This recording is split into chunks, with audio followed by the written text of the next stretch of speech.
guys, my name is China. So for this video, I wanted to share with you guys 18 Disney cruise tips that you guys need to know for 2018. Alright, so welcome back guys. For those of you that are new to my channel, my name is China and I am obsessed with all things Disney, and on top of that, I am also obsessed with Disney cruises. And so I've actually already been on 5. Unfortunately, it's the same 5, so it's the same trip for all 5 of my cruises that I've been on, but I do have some tips that I would like to share with you guys, especially because it's a little more current and I was just on one a month ago. I can definitely make sure that these tips are relevant to today and hopefully helpful for you guys that are planning your next trip. So I get asked a lot of different questions about these cruises, and the tips that I will be sharing with you guys are going to be questions that I typically get asked. And if you guys like this video, make sure you give it a thumbs up. So these tips can definitely be used for first-time cruisers or even frequent Disney cruisers. I still learn a lot of new things about the Disney cruises that I either didn't think about or it's just something new that I discovered. So I hope I can share some of my knowledge and pass it on to you guys. But also, if you guys are frequent Disney cruisers and you guys have some tips that you would like to share with me, definitely comment them as well, because I'm still learning new things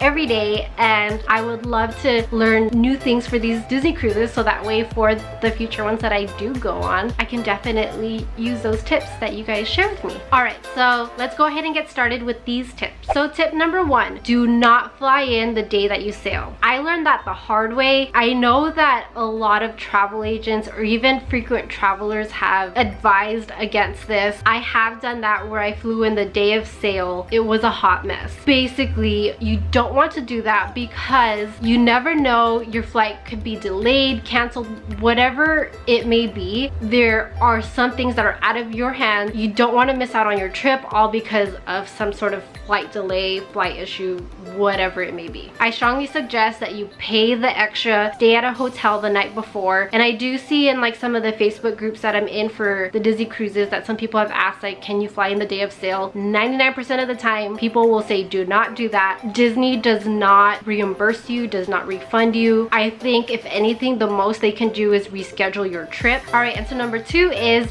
bring cash for tip. You definitely want to make sure you have tip for the people that serve you or do extra things for you, the people that provide that experience for you. Even if it's like $1 or $2, it's just a great feeling knowing that they're being rewarded for their effort. So that brings me to the next tip. I definitely didn't know this my first cruise. I figured it out by my second one, but you can get 24-hour room service for free. I guess I wouldn't really say for free because you're pretty much paying it for your whole stay, but you don't have to pay extra for it. The 24-hour room service can definitely be convenient, but yeah, definitely take advantage of it. I know we do at least once, whether it's for like chicken tenders, whether it's for pizza, or cereal, whatever it is. And so tip number 4 is mostly for first-time cruisers, and basically what it is make sure that you guys bring or buy those lanyards that have clear pouches where you can put your key to the world card inside. Throughout the whole trip, you don't need anything else besides your ID and the key to the world card. You can even fit your cash inside it if you do go on the island, especially like if you're gonna be in a bathing suit and you're not gonna have pockets. Having the lanyard with a pouch will make things so much easier. And the reason why I said that it's applicable to first-time cruisers is because once you've been on more than one cruise, Disney provides you a lanyard with the little pouch. And so tip number 5 is to download the Disney Cruise app before you guys set sail. So the Disney Cruise app actually provides its own instant messaging feature on the app, so that way you guys can communicate. So if you have like multiple staterooms, or even if you end up befriending people on the ship, you'll be able to communicate via the app. But it's a great way to stay in touch with your friends and family on the ship. It's only for the people on the ship, which actually brings to the next tip, and that's to put your phone on airplane mode. Now, that sounds like a basic thing, but I have overheard people on the ship that didn't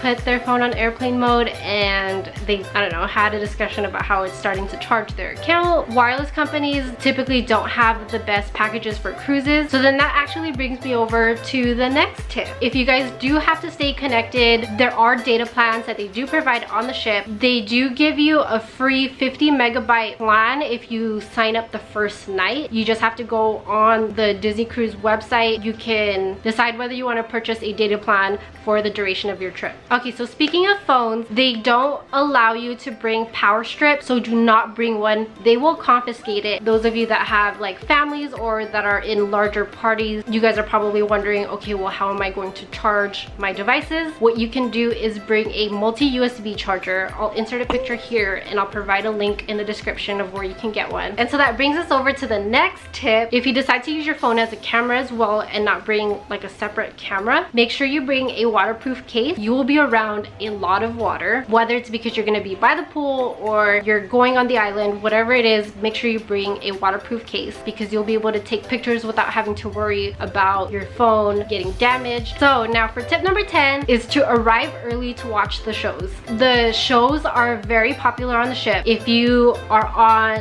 end up going on the Disney Dream, so the Disney Dream has a new play which is an adaptation of the new live action Beauty and the Beast movie. That one was very popular. The time that I went, that play was actually only a week old, so I understand why it was crazy packed. But just in general, if you want to have a good experience watching the plays, you don't need to reserve it or anything. It's a first come first serve, but definitely arrive early so that way you can have good seats. Bonus tip, I do highly recommend watching the shows because they are amazing.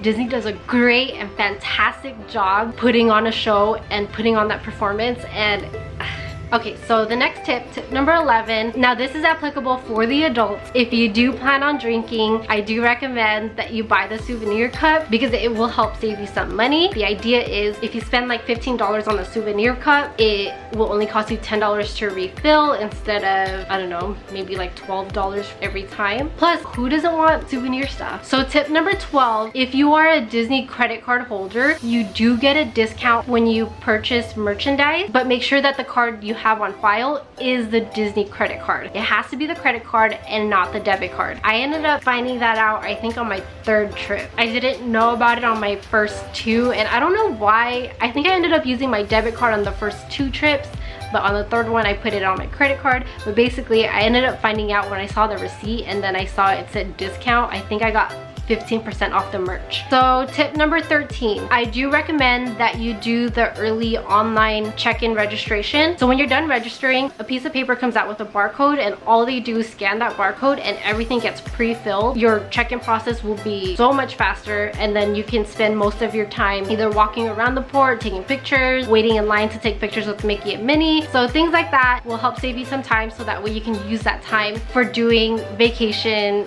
experience type of things instead of waiting in line when you could have just done that at home. So for tip number 14, you get a planning guide when you book your cruise, and they do mention this in that guide, but for some of you that don't have the patience to like read through that, let me share it with you guys. And that's to bring your swimming clothes in your carry-on and not your checked-in baggage. So what I mean by that is when you arrive at the port, you will have some guys that will take in your baggage and bring it to your stateroom. Now I do recommend that you at least have like a backpack or like a tote bag with you when you go on the ship. When you get on the ship, your stateroom won't be ready until 1:30, but on top of that, the latest that they'll have your luggage at your stateroom would be around, I think it was 4:30 or something like that. So you basically won't have your clothes when you go on the ship. You might end up missing out on being able to switch out to your swimming clothes, so that way you can just go straight to the water and just enjoy having a good time before you guys set sail. And so that also brings into